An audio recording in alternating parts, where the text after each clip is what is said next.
A water nozzle clicked dry, and the line snapped. A man shoved forward. Another shoved back. A guard barked for order, but the crowd moved like a wave that had already decided where to break. A woman yanked her child away from the dispenser as the meter flashed low, as if numbers could be argued into mercy.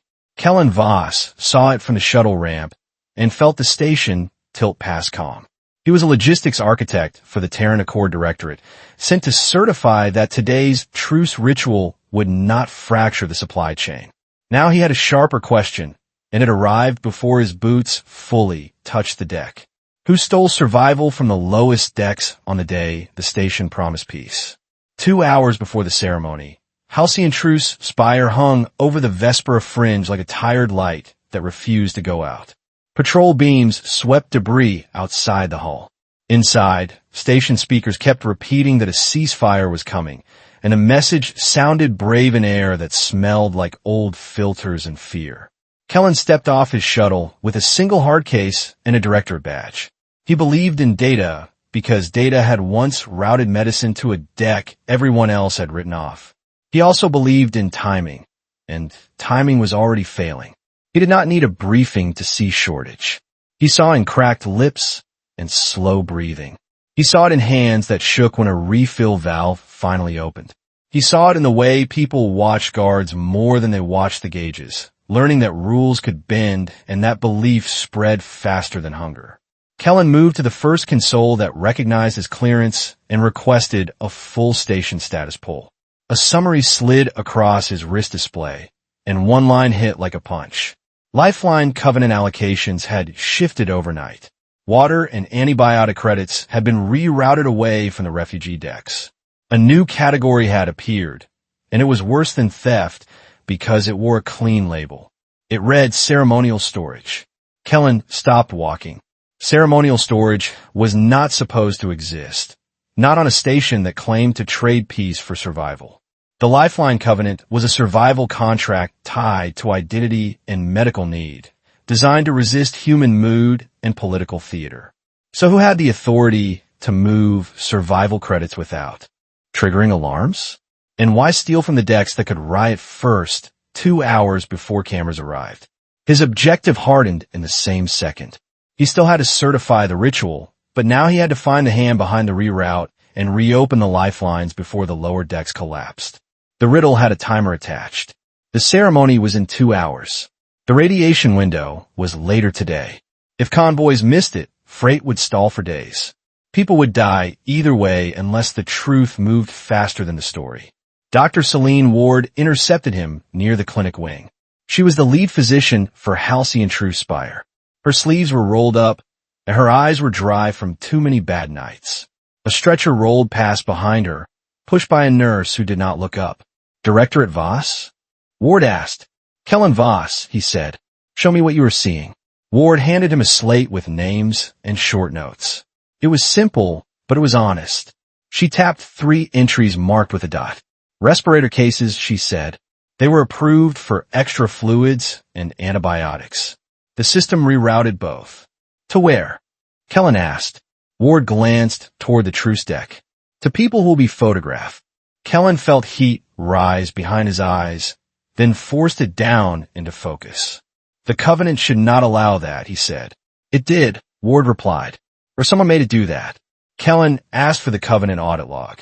Ward gave him a clinic port and a look that carried more fatigue than anger. People are already fighting in the lines, she said.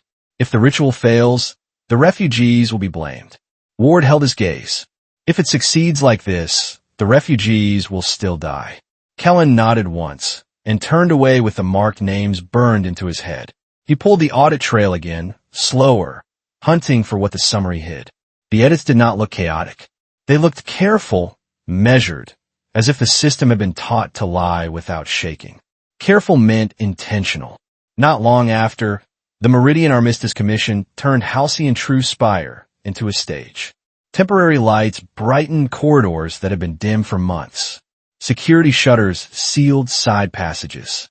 Drones polished scuffs that would return tomorrow. Maris Dane met Kellan at the truce deck threshold. Dane was the ritual security officer. The uniform was crisp and the eyes were tight from lack of sleep. Two guards stood behind with carbines angled down, ready anyway. "You are late," Dane said. "Your checkpoints are slow," Kellan replied. "And your lower decks are dry." Dane's jaw flexed. "We are hours from the radiation window. If the ceasefire does not activate before that window closes, convoys will not move for days. People will die, Director." "People are dying now," Kellan said. Dane held the silence for a beat, then spoke like someone reciting policy. "All anomalies are sabotage until proven otherwise." Kellan raised his wrist display. "Then prove otherwise. I need the packed seal key verification trail." "The packed seal is commission property," Dane said. "It is supply risk," Kellan replied. "Supply failure kills more than bullets." Dane signaled a guard to bring a portable reader. The reader flashed Kellan's clearance and opened a narrow channel. A chain of signatures scrolled by, clean enough to look proud. It was too clean. Timing gaps showed up like missing teeth. The path pointed to Silent Ledger Office, the bureau that maintained identity locks for both the Lifeline Covenant and the Ritual. Kellan looked up. "Why is Silent Ledger in the chain?" Dane did not answer at first. Then Dane leaned closer, voice low. "Because we needed speed. Politics does not wait for perfect audits." "Speed is how shortcuts hide," Kellan said. Dane straightened. "Do your review. Do not disrupt the ritual." Kellan crossed into the truce deck. Two delegations stood in marked zones, escorts watching each other like predators who knew the cage was thin. At the center, a sensor ring waited above a ceremonial dais. Kellan noticed a crude coolant pack taped to the base of the ring. It was a cheap fix for overheating hardware, the kind you did when you could not afford proper repair. A commissioned handler approached. "Directorate Voss, remain behind the perimeter. The bride will arrive shortly." Kellan kept his tone even. "Who validated the bride's packed seal key?" "The commission," the handler said, and the smile had no warmth. Music began, thin and synthetic. The procession entered. The woman at its center wore the formal cloak of the designated envoy. Her posture was steady, but her movements were not practiced for cameras. She scanned exits and angles, not applause. Her face was not human. Muted bronze skin caught the lights. Fine ridges traced her cheekbones like old scar tissue. When she passed the sensor ring, her eyes flicked to the taped coolant pack. She released a small, controlled exhale. Kellan recognized the tell. A trained envoy did not notice station repairs. A survivor did. The handler whispered, "Envoy Rexa Khar." Rexa Khar's gaze met Kellan's for a heartbeat. There was no plea in it and no pride either, only a guarded assessment, as if she were asking a question without words. On Kellan's wrist, the verification trail updated. Rex's identity read as confirmed, and it was confirmed with a perfection that felt manufactured. Kellan took one step forward, then stopped. If he called her out on camera, chaos would spread, and someone was waiting for that. He waited instead and listened for what did not belong in a ceremony that was supposed to be fragile. Minutes after the vows began, truce lock protocol triggered across Halcyon Truce Spire. Corridor status lights shifted from red to amber. Sable Gate engaged its automated sequence, and bulkhead locks clunked in synchronized waves through the station frame. Kellan felt the change before his display finished updating. Non-essential sector sealed. Pressure ticked up. Airflow shifted as old fans fought to compensate. Alerts flooded his wrist. Lifeline Covenant priority routing had been rewritten. Refugee decks dropped to the bottom tier. Water recycling queues rerouted to ceremonial storage. Antibiotics were moved to security lockers. Clinic requests went unanswered. Kellan thought of wards marked names. 3 respirator cases that could not wait. A comm station announcement rolled out. Due to transition, water distribution will be temporarily suspended in select sectors. Select sectors meant refugees. It always meant refugees. A second alert hit harder. Greywater relay latency spike. The station's link to off-site arbitration and medical resupply was falling into delay. If outside authority could not answer in time, the commission story would be the only story. Kellan pushed into a side corridor and pulled a diagnostic from a service panel. Truce lock protocol had closed valves feeding recycler output into the lower decks. The closure was signed as safety. The signature key matched silent ledger office again. A door behind him opened. Kellan turned and found Rexa Khar in the corridor with no guards. The ceremonial pin was gone. Her cloak still hung on her shoulders, and she looked like someone who expected violence, not applause. "You moved fast," Kellan said. Rexa's voice was low and steady. "You moved slower than I hoped. Did you do this?" Kellan asked. He kept his hands visible. Rexa shook her head once. "If I wanted them dead, I would not touch valves. I would wait for the recycler to choke." Kellan forced his anger into a narrower shape. "People will die in hours." "I know," Rexa said. Her eyes stayed on his. "That is why I am here. Not for vows." Kellan listened to the deck plating. A pump was straining against the closed route. Pressure would build until a joint failed. Then the station would blame whoever was easiest to name. "Tell me who opened Silent Ledger," he said. Rexa glanced toward the truce deck, where the ceremony continued as if nothing had changed. "Someone who can sign your life away with a clean log." Rexa kept her voice steady. "Someone who needs a criminal to blame, so a war looks necessary." A sharper announcement followed. "Unauthorized movement detected near restricted access." Rex's hand went to her belt. Kellan saw a compact lock tool, not a gun. He understood then that she was ready to run, and that she had waited for him anyway. Kellan made his choice. If he accused her now, the commission would hang this disaster on her and wash its hands. The refugees would still be thirsty. The real author of the reroute would stay invisible behind perfect signatures. "Come with me," Kellan said. "I could get you to the Covenant control node." Rexa studied him. "Why help me?" "Because I can prove the log is fabricated," Kellan said. "And because Dr. Ward does not have another hour." Rexa nodded once. "Then do not waste time." They moved as station locks continued to click into place. Above them, lights still burned bright for cameras. Below them, a child would watch a gauge drop and learn a lesson no one should learn. As the station clock rolled toward midnight, Halcyon Truce Spire felt smaller than its steel could admit. Bulkheads had sealed. Fans pushed stale air through tired ducts. Kellan Voss led Rexa Khar down a service corridor that smelled of coolant and old dust. Rexa kept her hands visible. She still moved like someone who expected traps. Kellan watched her eyes, not her cloak. He had seen trained envoys before, and they did not track exits by instinct. "You could have run," Kellan said. "I did not come here to run," Rexa replied. "I came here to keep people breathing." "You walked into a truce ritual with a stolen identity," Kellan said. "I walked into a machine built to crush the weak," Rexa said. "Someone handed me a mask. I used it." Kellan stopped at a sealed access panel. A small status light blinked amber. The Covenant control node was 2 decks below, behind commission locks. Dr. Celine Ward's message pinged his wrist. Her words were short, and she never wasted breath. 2 more patients collapsed. Oxygen rationing hit the lower decks. Water queues turned into fights. Kellan swallowed. He pictured Ward's clinic without enough hands. He pictured the slow kind of panic that made people careless with valves. "This is not a random failure," he said. Rexa nodded. "It is pressure. It is leverage." Kellan looked at her. "Explain."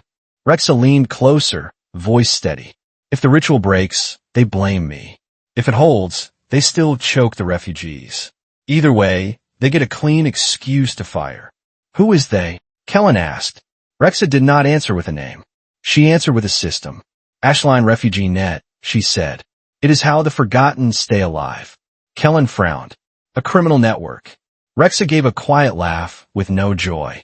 "Call it what you want." Lifeline Covenant stopped feeding people. Ashline did. She pulled a small strip of polymer from her belt. It held stamp marks, each one hand cut. "Mercy tokens," Rexa said. "A promise paid in water, medicine, or a seat on a shuttle." Kellan stared at the strip. "You trade lives like credits." "We trade trust," Rexa said. "Because your Covenant trades compliance." Kellan wanted to argue.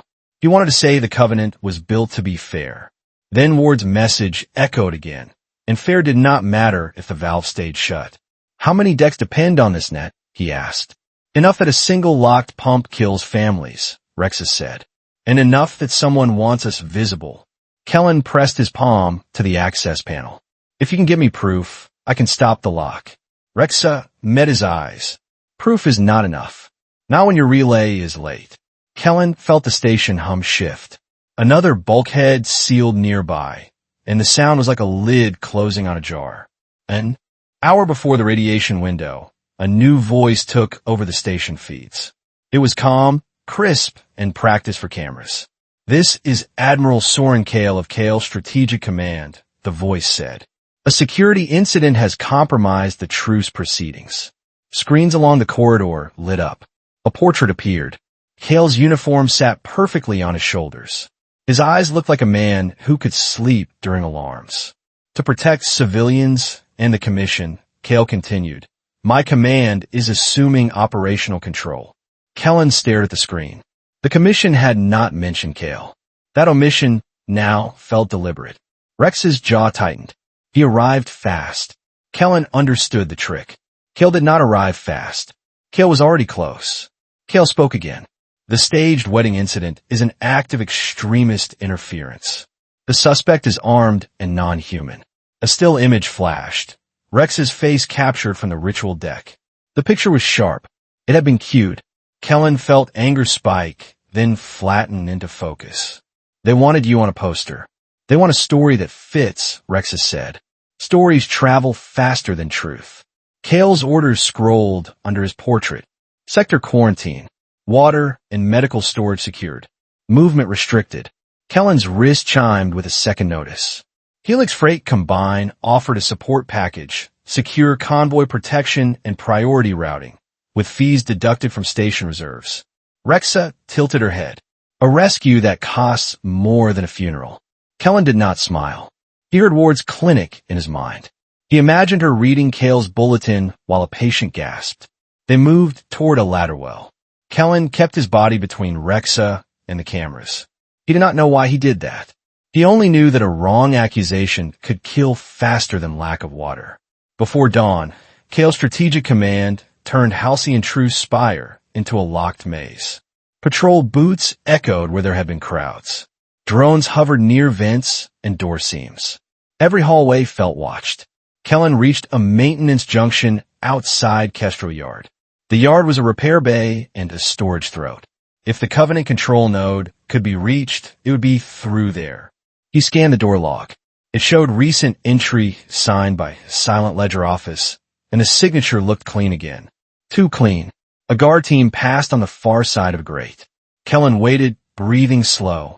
Rexa stood still beside him. Her calm did not look like confidence. It looked like endurance. A station speaker crackled. Another voice came through, close to Kale's but softer. "All units, be advised," the speaker said. "Thermal trace located at Kestrel Yard. Suspect confirmed." Rex's eyes narrowed. They planted that. Kellan tapped his display. A heat map appeared, pulled from a public sensor feed. A hot bloom sat inside the yard, shaped like a person pressed against metal. "No one is in there," Kellan whispered. "Not with that pattern."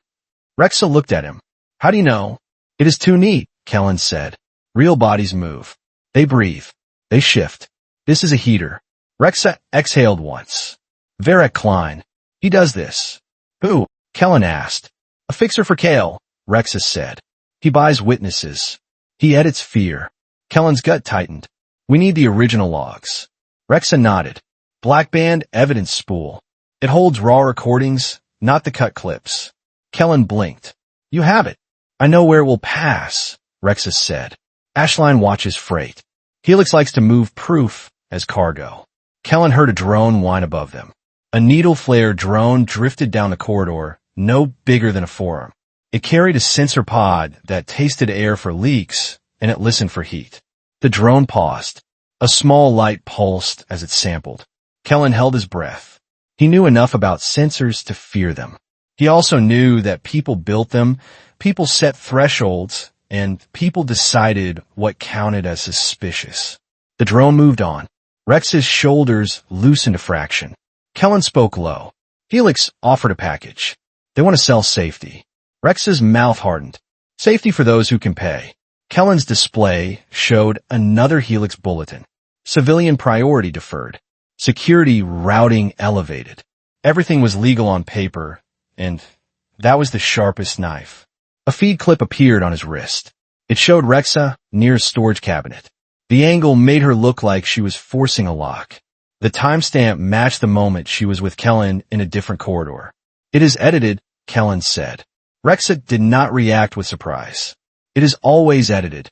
A second clip followed.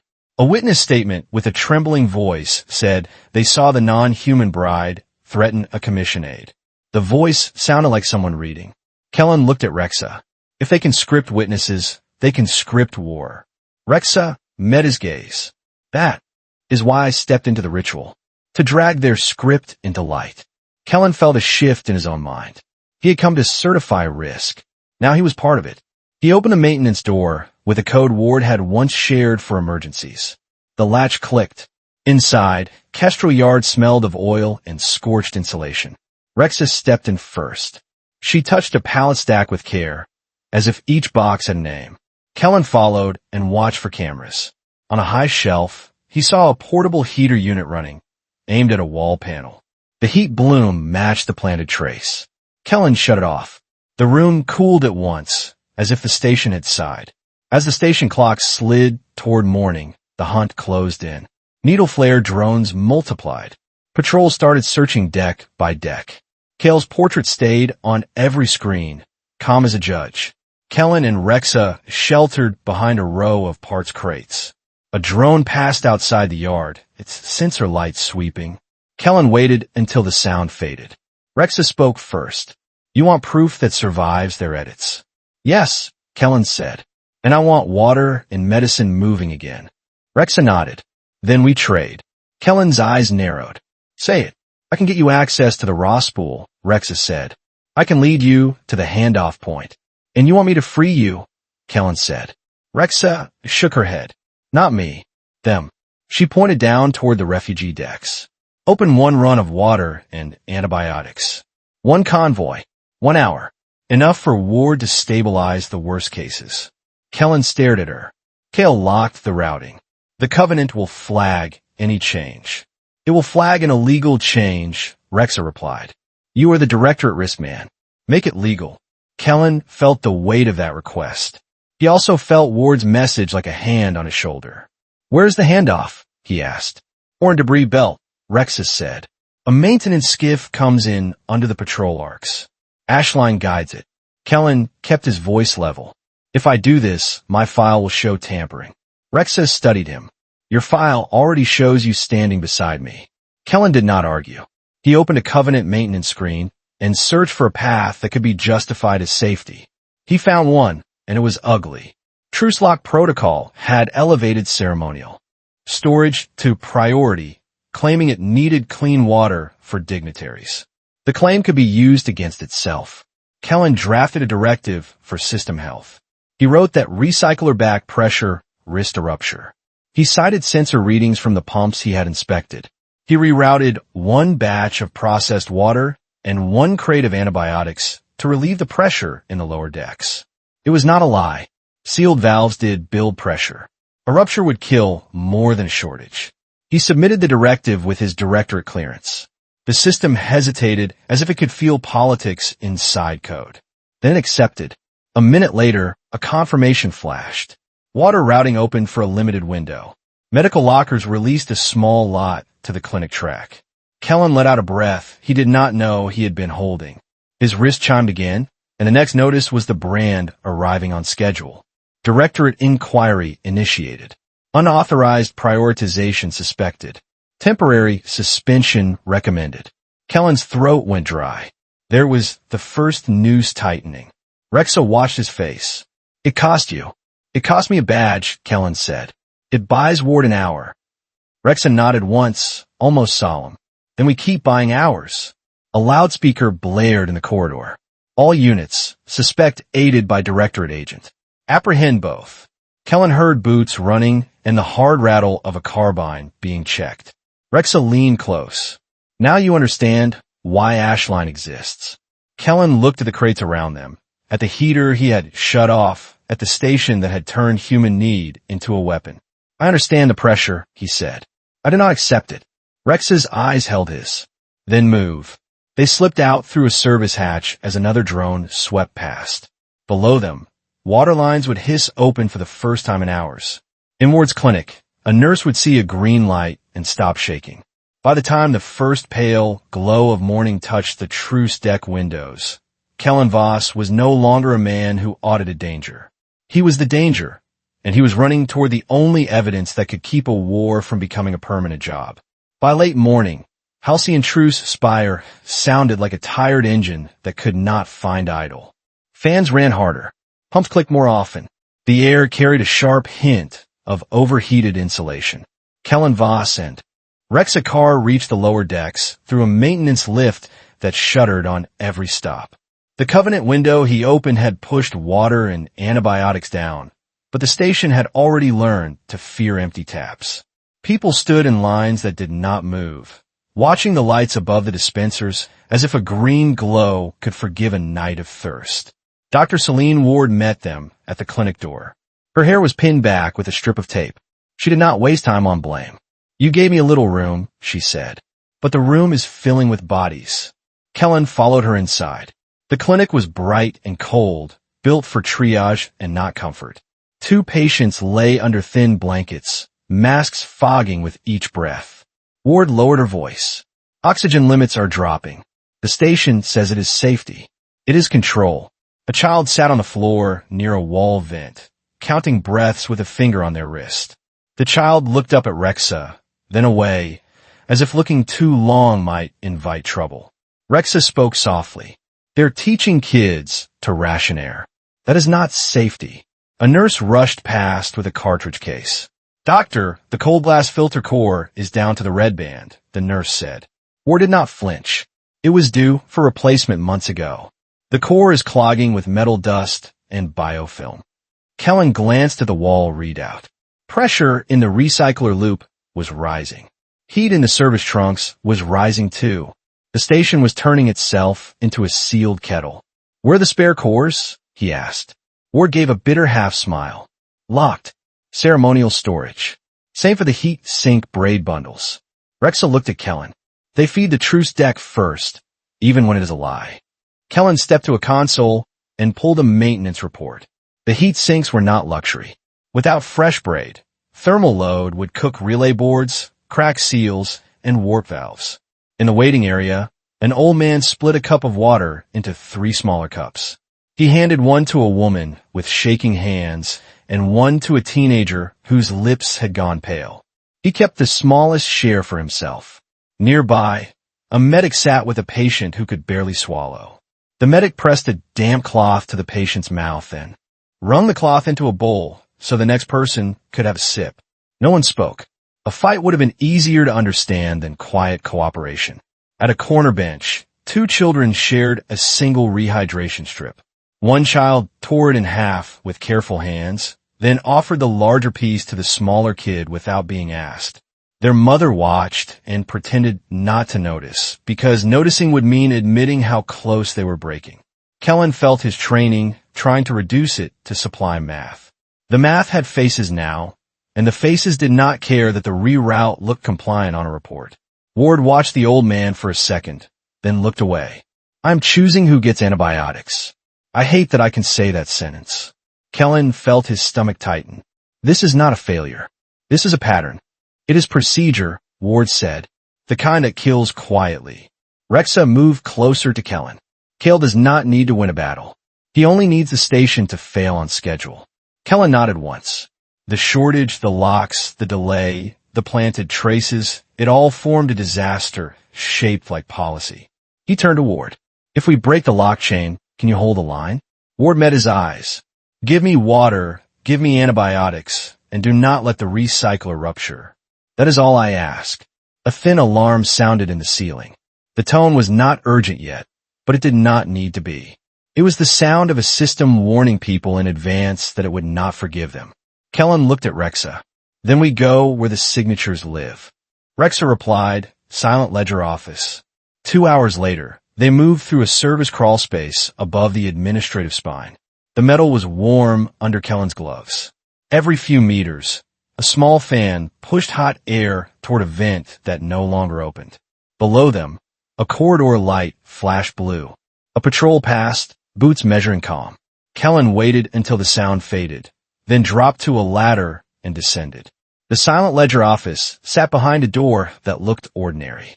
Ordinary doors were the ones that mattered. Rexa held out her lock tool. You sure you can open it without tripping alarms? I can open it, Rexa said. You must make what we do look like maintenance. Kellan connected his wrist display to a service port. He wrote a request that cited heat load risk and pressure variance. The system accepted a narrow access window because even corrupted rules still feared ruptures. Rexa eased the latch. The door opened with a quiet sigh. Inside, the office smelled of dry plastic and ozone. Racks of identity keys lined the walls. A central console showed streams of verification events, each one a tiny judgment. A side screen scrolled a banner that made Kellan's pulse jump. Operation Clean Vow active. Special handling authorized. Kale had named the hunt like a cleansing. Kellan pulled the logs for Lifeline Covenant edits. Timestamps appeared in a neat sequence. The edits had been made just before the ceremony, then scrubbed into a perfect chain. Rexa pointed to a line. That one. It is too clean. Kellan traced it. The edit carried a silent ledger signature, then a Kale strategic command override, then a Meridian Armistice commission acknowledgement. 3 seals. 3 layers of permission. It is a trap built as consensus, Kellan said. He copied the raw entries onto a black band evidence spool. He did not trust local storage. He did not trust the station. A spool could be hidden, traded, or broken in half if needed. A second log set showed the warehouse lock schedule. Truce lock protocol had been primed days earlier. The lock sequence did not wait for the ritual. It waited for a trigger code labeled Insult Threshold. Kellan read the clause and felt his jaw set. Automatic retaliation. Rexa watched him. If the truce is judged disrespected, the protocol flips the region into war posture. Convoys become targets. Civilian decks become expendable. Kellan scrolled further. The trigger code had been tested twice in simulation. Both tests were signed by Vera Klein. That is your fixer, Kellan said. Rexa nodded. He makes sure cameras and rules agree with Kale. Kellan found a third dataset, priority freight orders. Helix Freight Combined had been pre-approved to deliver security and to build the station reserves. The text treated refugees as a drain and soldiers as an investment. He pulled a list of approved media packages. A template had been prepared for emergency broadcasts, including headline phrasing and a portrait slot. The slot already contained Rex's image. Kellan looked up from the console. Kale is not reacting. He is conducting. Rexa said, he conducts panic. He conducts hunger. He conducts time. A distant thud vibrated through the floor. A bulkhead sealed somewhere close.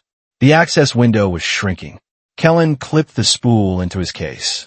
He reached for one more file, a routing plan for post-insult strikes, but the screen blinked. The window closed. The system locked him out as politely as a clerk. Rexa listened at the doorway. They know we were here. Then we move before they make the office our confession, Kellan said. They slid out and sealed the door behind them. On the far end of the corridor, a drone floated into view and paused as if sniffing for guilt. By mid-afternoon, Kale's strategic command tightened the net. Public screens showed still images of Rexa. Station speakers repeated that a dangerous outsider threatened peace. The message was steady, like a lullaby meant for fear. Kellan and Rexa returned to the refugee sector by a route that avoided main corridors. The clinic had received the first batch of antibiotics, but the medical lockers had closed right after. The Covenant had allowed a taste, then took the bowl away. Ward met them near the oxygen manifold. Her face looked older than it had that morning. You have something, she said. Kellan lifted his case. Logs. Raw. Ward did not touch it. Kale will not care about logs unless you can make him pay for ignoring them. A scream echoed down the corridor. Then another. Boots pounded. A patrol team pushed civilians against the wall, searching for contraband. Needle flare drones hovered above, tasting air and heat. One drone paused near Rex's shoulder. Its sensor light pulsed. Kellan held his breath and stepped in front of her. A soldier barked, "Move." Hands where I could see them. Rexa raised her hands.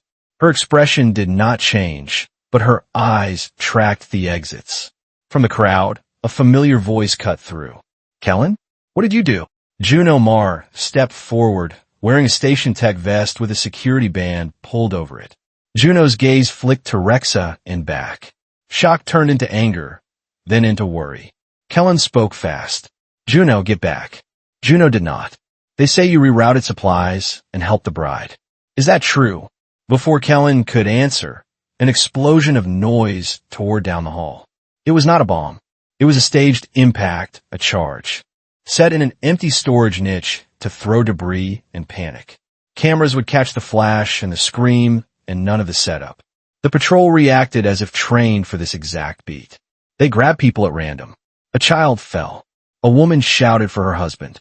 A soldier hit a wall panel, and the medical sector shutters started to close. Ward ran toward the shutters. "No, not now." A guard shoved her back. "Orders."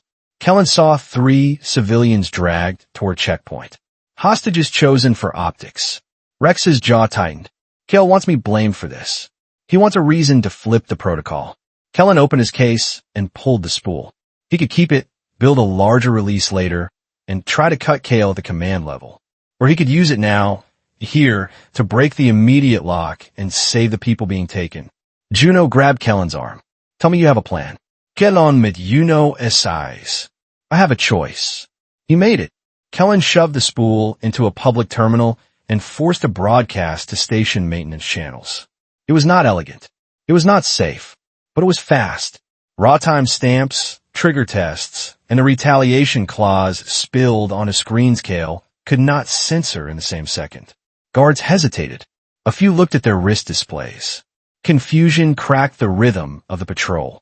Maris Dane appeared at the far end of the corridor, drawn by the disturbance. Dane's eyes went to the screens, then to Kellan. "This is treason," Dane said. "This is the chain you are obeying," Kellan replied.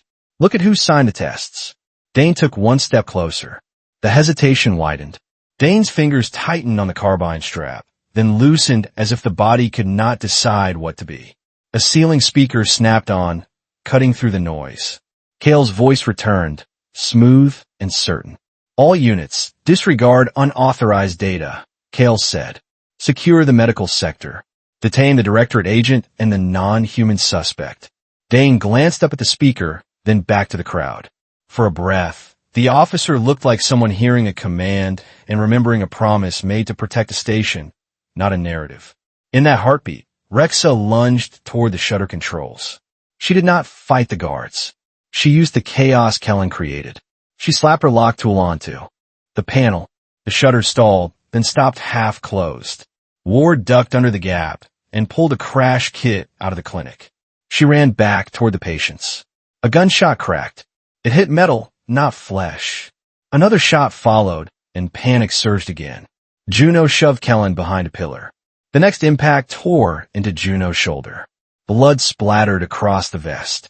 Juno slid down, teeth clenched to keep from screaming. Kellan grabbed Juno. "Hold on." Juno forced a breath. "You always said data saves people. Prove it." From inside the clinic, Ward shouted for a dose that was no longer in the cabinet. The limited crate Kellan rerouted had been used already. The next patient needed the same antibiotic, and there was none left. Ward's voice broke for one beat, then hardened again. "I lost him. I do not have another dose." Kellan looked at the half-open shutters and knew what he had done. He had traded strategy for seconds. Kill would tighten everything. But the clinic was open now, and the hostages were not yet off deck. Rexa stepped back to Kellan. Her hands were stained with grime. Her eyes were steady. "You burned your advantage," she said. "I bought time," Kellan replied. Rexa nodded once. "Then we spend it well." Across the corridor, Dane raised a hand, stopping 2 soldiers from firing into the crowd. The gesture was small. It was not a victory. It was a crack in the wall. By the second night, after the broadcast breach, Halcyon Truce Spire no longer felt like a station. It felt like a sealed argument, tightening with every hour. Heat alarms did not scream yet, but the panel stayed warm under a bare palm. Kellan Voss sat on an overturned crate outside the clinic and watched Dr. Celine Ward wrap Juno Mar's shoulder. Juno tried a joke, then stopped when the pain came back. In the hallway, refugees moved with a new caution, as if any sudden motion might invite a patrol. Rexa Khar stood with her back to a bulkhead, eyes on the corridor. She looked as tired as everyone else, but she did not look surprised. She had lived in places where the rules arrived after the hunger. "We do not want to shoot out," Kellan said. "We do not need to," Rexa answered. Ward sealed the bandage and kept her voice low. "Kale will tighten. Medical again. I can keep people alive if you keep water and filters moving. Not speeches."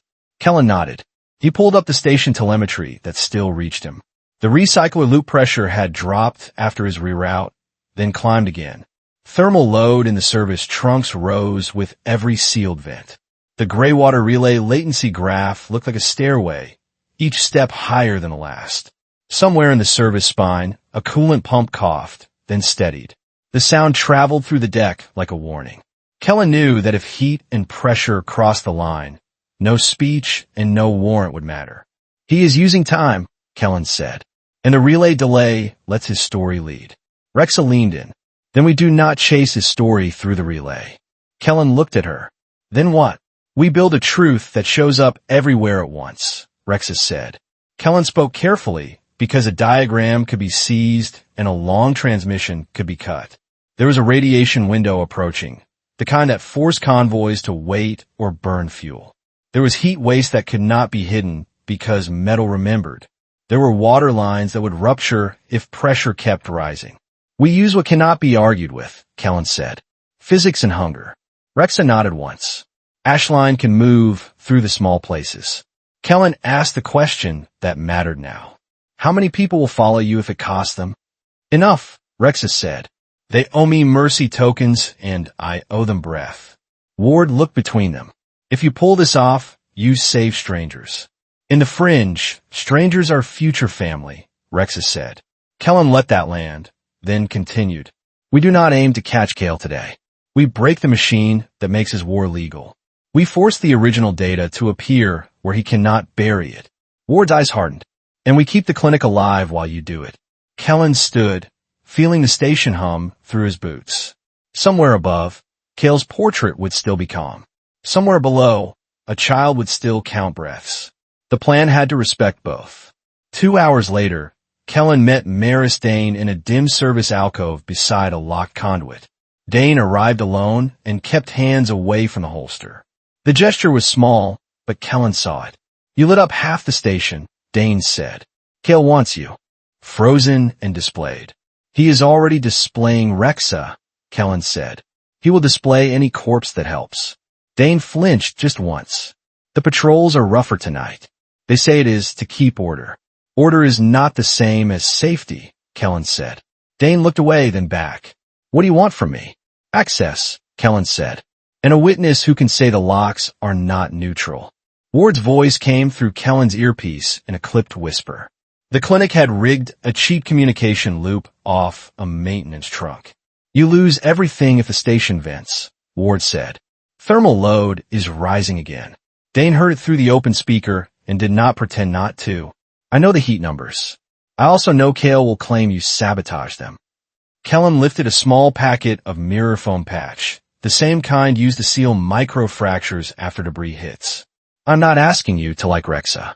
I am asking you to keep this station from becoming a blame pit." Rexa stepped into view from the shadowed corridor. She did not threaten. She did not bow. "Your uniforms do not feed the lower decks," Rexa said.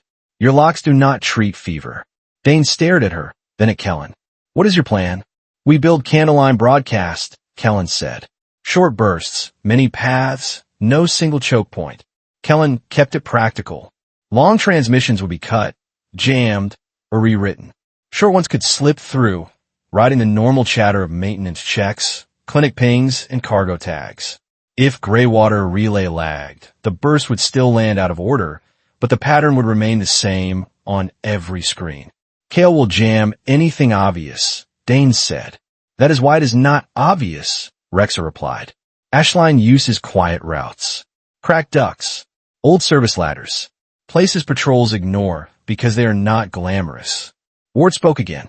I can add medical telemetry, not private names, just counts and pressure and oxygen. If Kale calls this safety, the numbers will argue back. Dane took a slow breath. If you flood channels, you could trigger retaliation.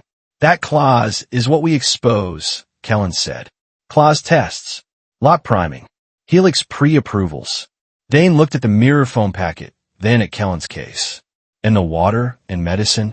Kellan pulled out a dock surge charged the size of a palm, built to pop a mechanical lock with. A short electrical pulse. He kept it in an opaque sleeve. We open one warehouse door at the right minute, Kellan said. Not a raid, a release. We take water, antibiotics, replacement cold blast filter core, and heat sink braid. We patch the pressure seams as we move, so the station does not tear itself apart. Dane's eyes narrowed. You are planning a theft.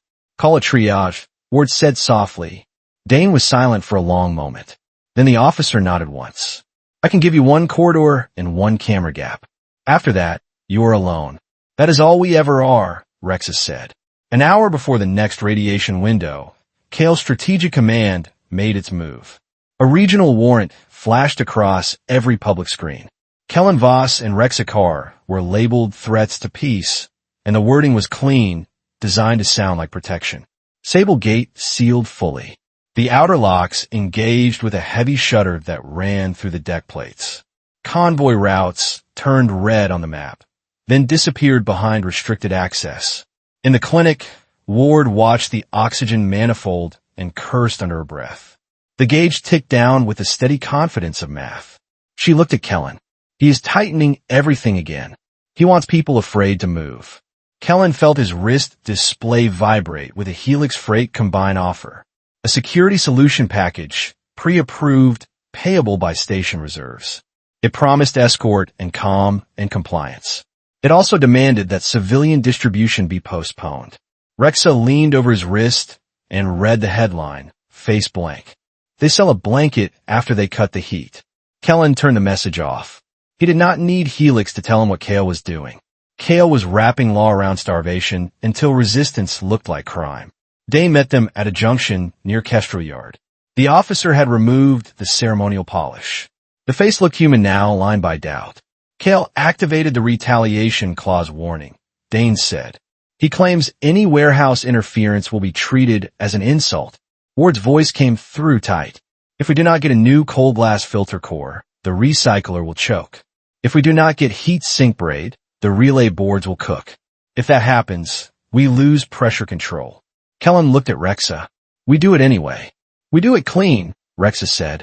Ashline volunteers began to appear. In the shadows, not in a crowd. A woman with a scar on her lip. A man with grease under his nails. A teenager carrying a pouch of mercy tokens like a charm. They did not introduce themselves. They did not need to. Rexa touched 2 fingers to her chest and then pointed. They moved. Kellan handed out mirror foam patches and kept his instructions short. Seal cracks first. Move the filter core second. Take water last, because people would fight for it if they saw it. Dane guided them through a corridor where one camera had gone dark. The gap would last minutes, not hours. At the warehouse door, Kellan planted the dock surge charge and listened. Beyond the metal, he heard the faint hiss of pressurized tanks. He also heard boots somewhere close. Rexa crouched beside him. If this goes wrong, they will say you proved their story. Then we do not give them a scene they can edit, Kellan said. The charge pulsed. The lock clicked. The door cracked open a handwidth. Warm air spilled out, carrying the smell of clean polymer and sealed medicine. A drone whined nearby. Needle flare sensors tasting for heat anomalies. Kellan froze, then moved with the rhythm of the station fans, slow enough to look like maintenance. Inside, stacks of water packs sat beside medical crates. A cold glass filter core rested in a foam cradle. Heat sink braid bundles hung, like braided hair, ready to be cut and installed. Rexa lifted the filter core with careful hands, as if it were a child. An ashline runner slid water packs into a sling. Another runner grabbed antibiotics without looking at the labels, trusting Ward to sort later. Kellan slapped mirror foam onto a seam where pressure had begun to whistle. The foam spread and hardened, turning a leak into silence. He felt sweat gather under his collar, not from fear alone, from heat that had nowhere to go. A shout echoed at the far end of the corridor. "Hold! Identify!" a voice called. Dane stepped forward, voice sharp. "Security inspection." "Back off." The bluff would not last. Kale's people would check. They would find the missing crates. They would call it sabotage, and they would try to flip the region into war posture. Kellan signaled the runners. They moved, not fast but steady. Fast looked guilty. Steady looked like work. As they cleared the corridor, the graywater relay latency spiked again on Kellan's display. The station was choking on delay and lies at the same time. Rexa walked beside him, carrying the filter core. "You said we break the machine. We start by keeping the station alive," Kellan said. "Then we make candle lines speak." Behind them, the warehouse door began to alarm. Somewhere above, Kale would be watching a clean feed and writing a cleaner story. By the time the station lights shifted toward the long artificial dusk, Kellan knew they had entered a window that would not reopen. Either the truth escaped in fragments across the fringe, or the war would be declared by paperwork while people waited in line for air. At the next shift change, Halcyon Truce Spire felt like a fist that refused to unclench. The new cold glass filter core sat in a crate beside the clinic door, still wrapped in foam. Heat sink braid bundles lay next to it, dark and heavy. Kellan Voss watched a public screen as Admiral Soren Kale's face spoke in a calm loop. The audio promised order and lawful response. Down here, the air tasted warm and thin. Rexa Khar returned from a service maze with 2 Ashline runners. They carried water packs and antibiotics. Rexa did not look triumphant. She looked like someone counting minutes. Dr. Celine Ward stepped out of the clinic and pointed at a pressure graph taped to the wall. "We have hours, not days. If the recycler loop spikes again, we vent." Maris Dane arrived without a patrol, hands visible. Kale sealed Sable Gate fully. "He is calling this a containment action." Rexa stared toward the sealed corridor. "Containment for who?" Dane did not answer. Kellan opened 3 feeds on a maintenance tablet. One showed Lifeline Covenant routing, the clean version from the command deck. One showed station thermal traces. The third showed truce lock protocol timing, the rhythm of seals and priority flips. "We do not need a firefight," Kellan said. "We need a contradiction that survives edits." Ward leaned closer. "Make it simple. People hear simple." Kellan pointed to the routing map. "This says water reached the refugee decks last night." "It did not," Rexa said. Kellan tapped the thermal trace. "This shows a heat bloom at Kestrel Yard during the so-called riot. Metal remembers heat. Cameras can lie." He opened the lock rhythm. "This shows." The warehouse lock changed before the announcement. "That is staging." Then he pulled a 4th feed, a freight manifest ledger from Silent Ledger office. It listed a civilian water pallet as delivered, but the pallet's sensor tag still sat in a locked bay. "Paper says it moved," Kellan said. "The tag says it never left." Dane stared at the timing bars. "Kale will call it forged." "Then we do not send one file," Kellan said. "We send it everywhere in fragments." Rexa signaled the Ashline runners. They set down small candleline broadcast devices, each the size of a palm. They piggybacked on ordinary maintenance pings, clinic updates, and cargo tags. Ward asked, "Can Kale jam that?" "He can jam one channel," Kellan said. "He cannot jam the station breathing." Dane took a breath that looked like swallowing glass. "If you do this, he will issue regional warrants. He will tie it to retaliation language." "That clause is what we expose," Kellan said. "Clause tests. Lot priming timestamps. Helix pre-approvals. The freight tag mismatch." Kellan looked at Rexa. "If you reveal Ashline, you become the legal noose he wants." Rexa held his gaze. "If I do not, the lower decks suffocate." "Was law worth then?" Kellan nodded once. "We move supplies while we broadcast. Water and antibiotics first. Filter core next. Then the truth." Ward turned back into the clinic. Inside, A nurse laid out doses with a shaking hand. Outside, someone opened a valve for a test run, and a thin stream hit a metal cup. The sound was small, but people heard it and exhaled. Dane hesitated, then spoke. I can give you a short line into Kale's local command bay. No relay. No delay. Rex's voice was flat. He will listen. He'll want to see your face, Dane said. Kellan replied. Then we walk into his story and break it. Kale's strategic command's forward bay was colder than the rest of the station. Screens showed the Vespera Fringe in clean lines, freight lanes in bright colors, and thread icons that made suffering look tidy. Admiral Soren Kale stood near a console, hands behind his back. He turned as Kellan entered like a man meeting a scheduled appointment. Directorate Voss, Kale said. You were sent to assess risk. You chose to create it. Rexa stepped in behind Kellan. A guard lifted a weapon, then stopped. When Maris Dane raised a hand, Kale's gaze settled on Rexa. You are a convenience symbol. The Fringe fears you. You taught them to fear, Rexa said. Kale smiled slightly. Fear prevents chaos. Kellan kept his voice even. Fear also sells war. Kale walked closer.